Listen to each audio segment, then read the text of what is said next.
Me, Simon, 42, data analyst, divorced, no kids, live alone with my cat.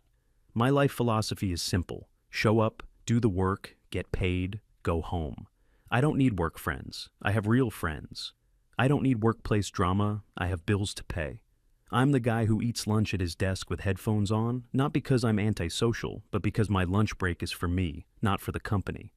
After my last company got bought out and my whole department was restructured into unemployment, I spent a couple of months on the job market, sent out hundreds of applications, did dozens of interviews, the usual soul-crushing grind, finally land a pretty good gig at a mid-sized tech marketing firm. The pay is good, the work seems interesting, and the people I interviewed with seem normal enough. The final interview was with the department manager. Seemed like a decent guy, if a little spineless. Kept talking about team harmony and synergy. Corporate buzzwords are like background radiation to me at this point. I just nod and filter them out. He offers me the job. I accept. My savings account breathes a sigh of relief. First day on the job. The office is one of those open-plan nightmares. No privacy, just a sea of desks and the constant hum of keyboards and quiet chatter. Manager gives me the tour, shows me my desk. It's wedged between a nervous-looking guy who introduces himself as Amir and a potted plant that's clearly seen better days. Manager claps his hands together nervously. Okay, team, gather round for a sec.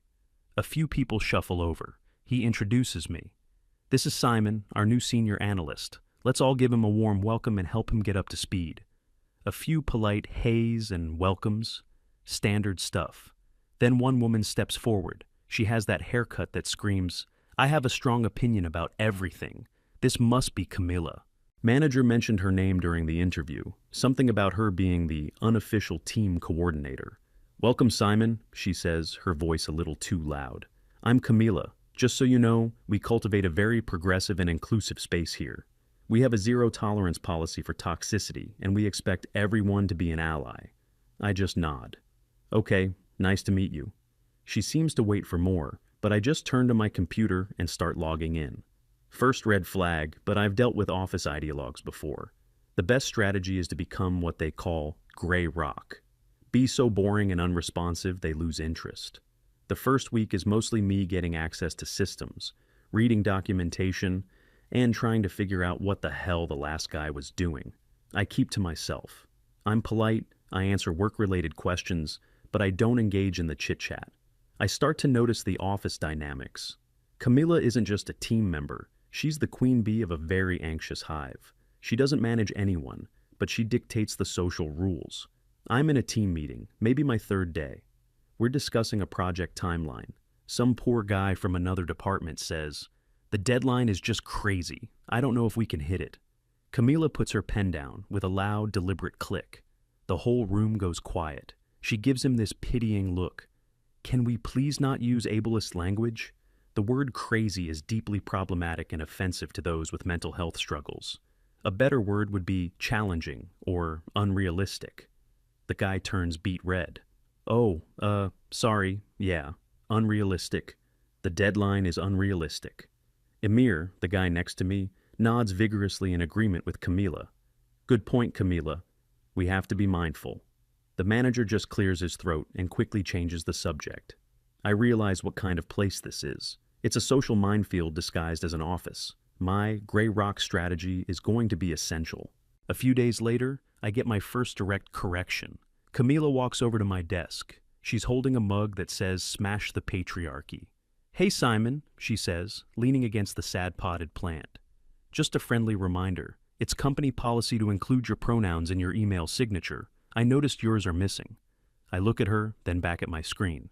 It's not company policy. I read the employee handbook. It's optional.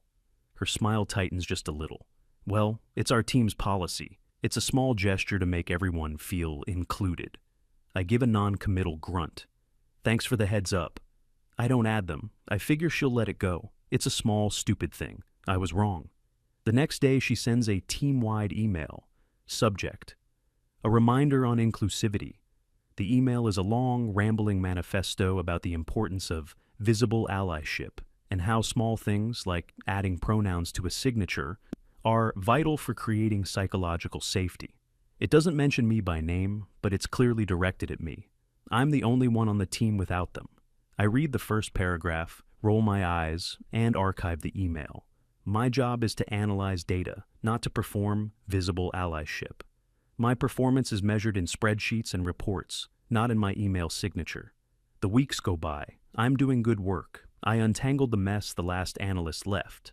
I've automated a few key reports, and my manager is clearly pleased with my actual job performance. My relationship with the team remains strictly professional. My refusal to play Camila's games has become a silent point of contention. She tries different tactics. She'll start meetings with a check-in circle, where everyone has to share their emotional state. When it gets to me, I just say, I'm ready to discuss the Q3 performance metrics. She'll try to engage me in conversations about current events, clearly baiting me to say something she can label as problematic.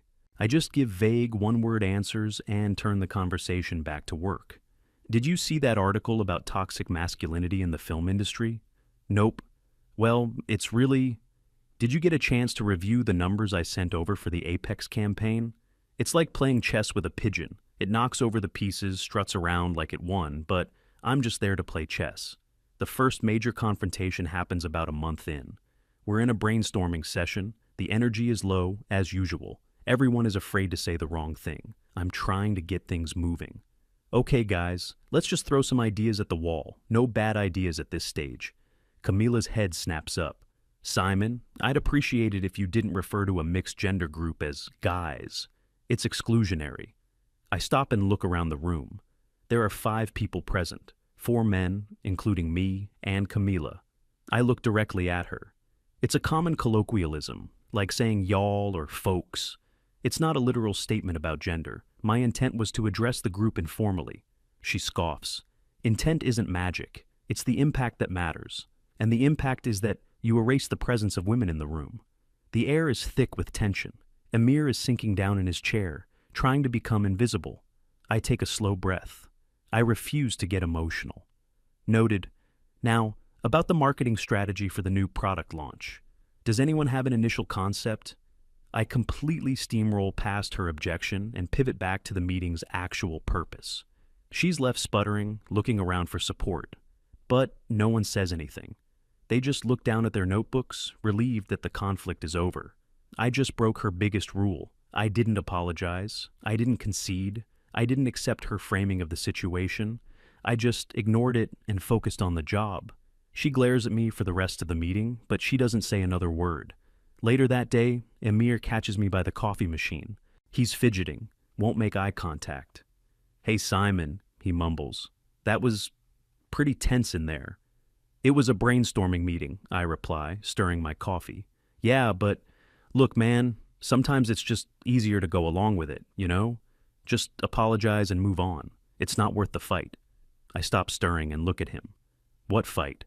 She made a comment. I acknowledged it and moved on. The only fight would be if I stopped the entire meeting to have a debate about linguistics. I'm not paid enough for that. Amir looks confused. But you didn't agree with her. My job doesn't require me to agree with her on social issues. It requires me to analyze data. Are we done here? He shuffles his feet. Yeah, I guess. Just trying to help. The best way you can help is by getting me the finalized data set from your team by the end of the day, I say, and walk back to my desk. I'm not trying to be a jerk to him, but his weakness is enabling her. He's part of the problem. His desire for a quiet life is what gives her power. He's the audience for her theater, and I'm refusing to watch the show. Camila's campaign against me escalates. It becomes more passive-aggressive. In team chat, she'll post articles with titles like How to Deal with Difficult Personalities in the Workplace, or The Importance of Emotional Intelligence for Team Cohesion. During meetings, if I present a counter-argument to one of her ideas, she'll frame it as a personal attack. Wow, Simon, no need to be so aggressive. We're all on the same team here. My counter-argument was, the data doesn't support that conclusion. If we shift the budget that way, we'll see a negative ROI based on last year's numbers. I start documenting everything, just in case. Every passive-aggressive comment, every email, every time she disrupts a meeting. I just keep a simple log file on my personal drive with dates, times, and a brief description. I learned that lesson the hard way at a previous job. Always cover your ass. The other team members are starting to notice my immunity. They see her tactics fail again and again. She tries to publicly shame me, and I just don't get ashamed. She tries to lecture me, and I just pivot back to the work. She tries to paint me as an aggressive monster, but my calm, monotone delivery makes her look hysterical by comparison. I see small changes in the others. One of the younger guys, a junior designer, makes a joke during a presentation. It's a harmless pun. He immediately looks at Camila, terrified. She's about to say something, but then he catches my eye. I give him a very slight, almost imperceptible nod. He doesn't apologize for his joke. He just continues his presentation. It's a tiny act of rebellion, but it's a start. Another time, a female colleague in accounting, who is not even on our team, asks me a question about a report. She ends the conversation with, "Thanks, man." Then her eyes go wide, and she looks over her shoulder as if expecting Camila to materialize out of thin air. Nothing happens. She gives me a small, relieved smile. The spell is breaking. People are realizing that the monster in the closet is just a woman with a bad haircut and a need for control. The turning point comes during a high-stakes quarterly review meeting. The department head and a few other senior managers are there. This is a big deal. Our team is presenting our results for the last quarter. Camila is up first. She's in her element. Her presentation is full of jargon, buzzwords, and feel-good statements about synergizing our core competencies and leveraging our inclusive pipeline. It's 10 minutes of corporate nonsense with about 30 seconds of actual information. Then it's my turn. I'm presenting the hard numbers, the performance data, the ROI on major campaigns, the user acquisition costs. The numbers aren't great, the market is tough, and a few of our big campaigns underperformed. I'm not there to make people feel good. I'm there to present reality so we can make informed decisions. I put up a slide showing a graph with a very clear, very steep downward trend. As you can see, I begin, the Summer Splash campaign resulted in a 15% net loss, with customer acquisition costs exceeding lifetime value by a factor of 3.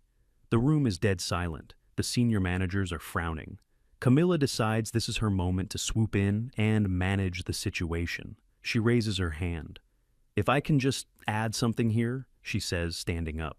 "I think it's important that we frame this data correctly. We don't want to create a culture of fear around failure. These were learning opportunities." I keep my eyes on the department head. "It was a $200,000 learning opportunity." Camila flushes. "Simon, your tone is very negative and unproductive.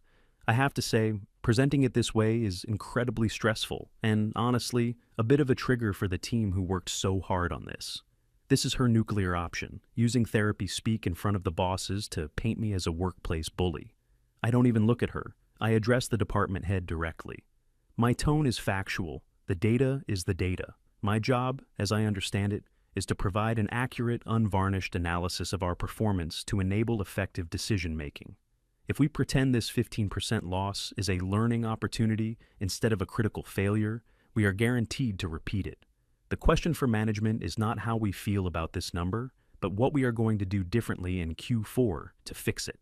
I click to the next slide, which is titled Q4 Strategy Recommendations Based on Q3 Data. The department head looks at Camila, then at me. He has the look of a man who has been sitting through hours of corporate fluff and has just been handed a glass of cold water. He nods slowly. "Continue, Simon." I continue my presentation. Camila slowly sits down. She's been completely and utterly sidelined. I didn't attack her, I just made her argument look irrelevant and childish by being hyper-professional. I finish my part, and the rest of the meeting is focused and productive. The managers are asking sharp, specific questions based on my data. The entire mood has shifted from vague platitudes to concrete problem solving. For the first time since I started, it feels like a real job. After the meeting, as everyone is filing out, the department head pulls me aside. "Good work, Simon," he says, his voice low. "That was refreshing." That's all he says, but it's enough. It's a clear signal that competence is still valued over performance art. As I'm walking back to my desk, two of my other colleagues quietly fall into step with me. One of them, A quiet guy from the design team just says, "Holy crap, man." The other one, a woman from content, just shakes her head and smiles. "Never thought I'd see the day," she whispers. Camila is sitting at her desk, staring at her monitor, her back ramrod straight. She's radiating pure, uncut fury. She knows she lost. She lost control of the narrative in a very public way. I sit down at my desk and pull up a new spreadsheet. Time to get back to work. But I know this isn't over. She's not the type to accept defeat. She's been publicly humiliated, and a person like that doesn't just get mad, they get even.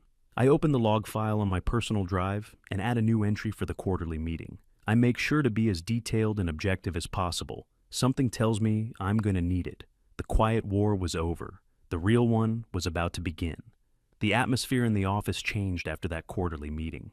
It wasn't a sudden, dramatic shift. It was more like the slow turning of a tide. Camila's power had always been perception-based. She was the arbiter of what was acceptable, the enforcer of unspoken rules. Her authority came from everyone's collective fear of being the next person called out in a meeting. When I challenged her in front of management and not only survived but was validated, it shattered the illusion. She was no longer the scary monster in the closet. She was just a coworker with annoying opinions. Her strategy had to change. Direct confrontation had failed spectacularly. Her public lectures were now seen as cringe, not commands. So she moved on to a campaign of social isolation. She started organizing optional team-building lunches. An email would go out to the whole team, except me. I'd see them all get up and leave together, with Camila leading the pack. It was so transparently childish, it was almost funny. I didn't care. I valued my quiet lunch hour at my desk. Them leaving meant the office was even quieter. It was a win-win for me. She would huddle with Amir and a couple of her other loyalists, speaking in hushed tones and glancing over at me. They were trying to create an air of conspiracy, to make me feel like an outsider being judged. It didn't work. To feel like an outsider, you first have to want to be an insider. I just wanted to be a guy at his desk, and I was succeeding at that beautifully. What she didn't count on was that her absence created a vacuum. When she and her little clique were out for their team building, the rest of the office relaxed. The junior designer, the one who'd made the pun, actually came over to my desk to ask a question about data visualization. "Hey Simon," he said a little hesitantly. "Got a sec? I'm not sure if this chart accurately represents the demographic shift you were talking about." This was a big deal. Before, a question like that would have gone through Camila, who would have facilitated the conversation, turning a 2-minute query into a 15-minute lecture on collaborative processes. We spent 5 minutes looking at his design. I pulled up some data, suggested a different chart type, and explained why it would be more effective. "Oh wow, that makes way more sense," he said. "Thanks a lot."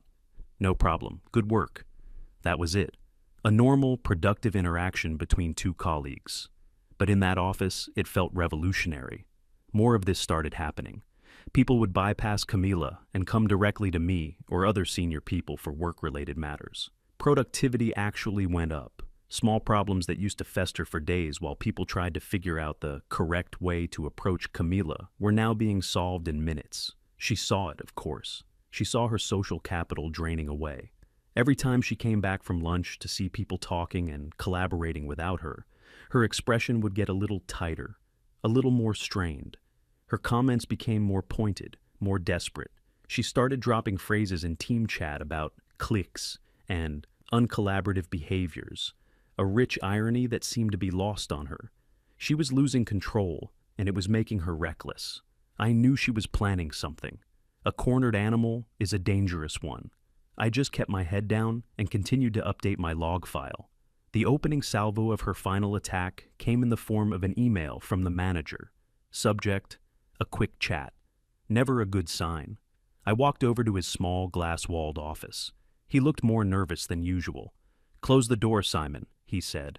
I sat down. He steepled his fingers and stared at them like they held the secrets of the universe. "So," he began, "look, this is awkward. Camila has raised some concerns." I waited. I didn't say a word. "She's filed a formal complaint with HR.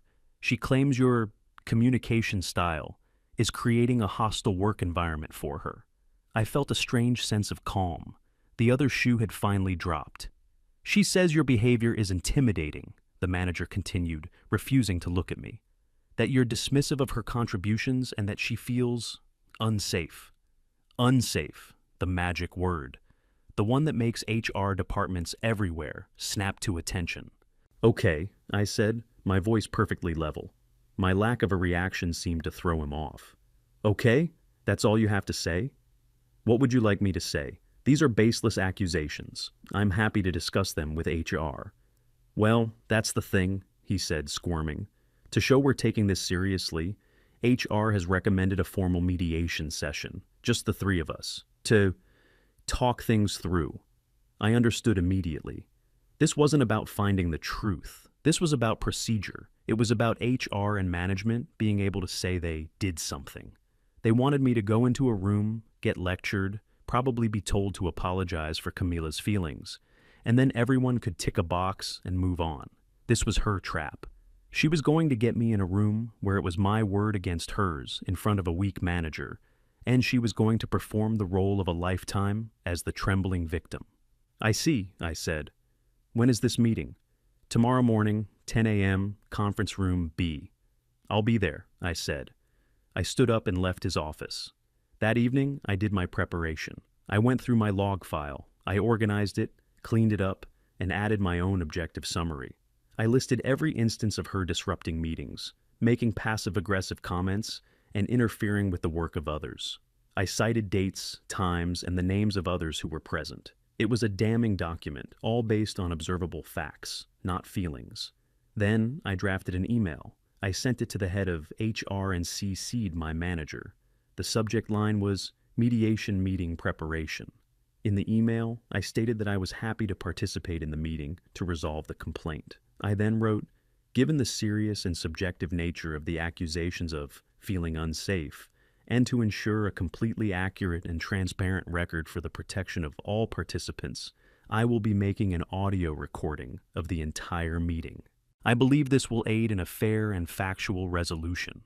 I attach my meticulously kept log file to the email. I hit send at 8 p.m. The board was set. The pieces were in motion. The next morning, I walked into conference room B at 9:59 a.m. Camilla was already there, sitting opposite the door. She had a notepad and a pen.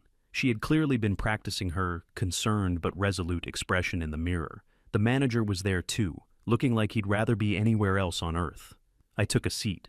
I placed my phone face down on the table in front of me. Thanks for coming, Simon, the manager started. The goal here is to... Before we begin, I said, cutting him off politely but firmly. I just want to confirm that you both received my email last night regarding the recording of this session. The manager's face went pale. He hadn't seen it. He clearly didn't check his email after hours. Camila's expression flickered. For a split second, her mask of victimhood slipped, revealing pure, unadulterated rage. Then it was gone. Recording? She asked, her voice feigning innocence. I'm not sure I'm comfortable with that. This is supposed to be a safe space for an open conversation. It is, I replied calmly. A recording ensures it stays that way. It protects you from me misrepresenting your words, and it protects me from the same. It is the very definition of a safe space, one based on accountability. The manager was fumbling with his own phone, presumably to find my email. Camila saw she was losing ground. I don't consent to being recorded, she said, crossing her arms. That's your right, I said. However, since I have been formally accused of creating an unsafe environment, I do not consent to participating in an unrecorded, undocumented meeting to discuss those accusations. If you wish to proceed without a recording, we can end this meeting now, and I will let HR know that you decline to participate in a transparent resolution process. Checkmate. She knew she was trapped. Refusing to talk now would look incredibly suspicious. The manager, having finally found my email and probably seen the attached log file, looked terrified. He was no longer a mediator. He was a man in a legal minefield. Okay, he said quickly. The recording is fine. Let's just talk. Camila, why don't you start? Explain what's been going on. She took a deep breath, recalibrating her performance. She had to proceed, even on this new, more dangerous stage. She began her monologue. It was a masterclass in corporate jargon and weaponized therapy speak. Thank you, she said, her voice trembling slightly for effect.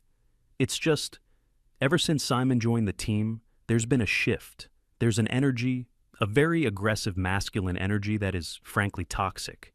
I remained perfectly still, my face a neutral mask. He's dismissive, she continued, her voice gaining confidence. He shuts down ideas. He uses a tone that is very condescending, especially to the women on the team. He makes unilateral decisions and refuses to collaborate. It's a pattern of microaggressions that has created an environment where I no longer feel psychologically safe to contribute. She looked at the manager, her eyes wide and pleading. I come to work to do my job and be part of a team. I shouldn't have to feel anxious and intimidated every time I walk into a meeting. I shouldn't have to feel like my voice doesn't matter. People like Simon, they're the reason women leave the tech industry. She finished, a single perfect tear rolling down her cheek. It was a 10 out of 10 performance. In an unrecorded meeting against a weak manager, it would have been devastating. The manager looked at me, his expression pleading with me to just apologize and make this go away. I let the silence hang in the air for a full 10 seconds. Then I spoke, my voice low and clear. Thank you for sharing your feelings, Kamala. I leaned forward slightly. Now, let's move on to the facts. You made several specific claims. Let's address them one by one for the record. I picked up my phone, but I didn't turn it on. I just held it. You said I am dismissive. Could you please provide a specific example of an idea I dismissed, including the date and the project it related to? She blinked. Well, it's not one specific thing. It's a general attitude. I see, I said. So, no specific example. Let's move on. You claimed I use a condescending tone. Tone is subjective, but perhaps you can recall the specific words I used that you found condescending. Again, with the date and the context of the conversation. I don't write down everything you say, she stammered, her composure starting to crack. It's the way you say things. So, no specific words. Understood, I said, making a non-existent note on my own pad. You also stated I refuse to collaborate. My log, which I have already forwarded to HR, details over 50 collaborative sessions I've had with various team members in the last 2 months. Can you provide a single instance where I refused a direct request for collaboration on a work-related task? She was cornered. Her entire case was built on a foundation of feelings and vibes, and I was demanding concrete. This is what you do, she finally burst out, her voice rising. You twist things. You use logic and facts to invalidate my experience. That's a classic gaslighting technique. I looked at the manager. For the record, I am being accused of gaslighting for asking for evidence to support a formal HR complaint against me. The manager, who was now sweating profusely, finally spoke up. Camila, you need to provide some concrete examples. Simon is right. We can't act on a vibe. That was it. She had lost him. She had lost completely. Her face crumpled. The performative single tear was replaced by a flood of genuine angry tears. This is unbelievable, she sobbed. I come here as a victim, and you're treating me like the problem. This whole system is designed to protect men like him. I feel so unsafe right now. She stood up, knocked her chair over for dramatic effect, and stormed out of the room, slamming the door behind her. The manager and I sat in silence for another 10 seconds. He looked at me, then at the door, then at my phone on the table. He finally let out a long, slow breath. Well, he said, his voice a hoarse whisper. I think that's enough for one day. I stood up. I will be sending the audio file of this meeting to HR to attach to the official case file, I said. Thank you for your time. I walked out of the room, leaving him alone with the mess. The fallout was swift and decisive. HR called me in for a formal interview the next day. It was a different tone this time. They weren't treating me like a perpetrator anymore. I calmly walked them through my log file. I played them key snippets of the meeting's audio. I answered all their questions factually and without emotion. My message was simple. I have no personal issue with Camila. My only goal has ever been to do my job effectively in a professional environment. Her behavior has consistently disrupted that environment. They then interviewed other members of the team. With Camila's power broken, the floodgates opened. People told the truth. They talked about the constant lectures, the meeting disruptions, the atmosphere of fear she created. Amir, to his credit, gave a full account of how she would pressure him and others to conform to her rules. The narrative she had carefully constructed of a toxic man bullying a poor, defenseless woman was completely demolished and replaced by the reality: a toxic woman bullying an entire office. A week later, we all got a generic email from the manager. "Today is Camila's last day with the company. We wish her well in her future endeavors." She was gone. She didn't get a farewell party or a card. A little after lunch, she walked to her desk, silently packed her things into a cardboard box, and was escorted out by security. It's standard procedure, but for her, it felt like the ultimate humiliation. She didn't look at anyone as she left. The moment the elevator doors closed behind her, it was like a physical weight had been lifted from the room.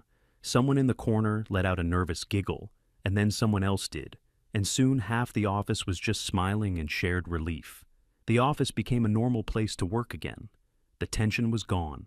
People talked freely. Jokes were told, without anyone glancing over their shoulder. Meetings became shorter and more productive. A few days later, Amir came up to my desk. "Hey," he said, looking at the floor. "I just wanted to, say I'm sorry for, going along with all that. It was easier, but it wasn't right."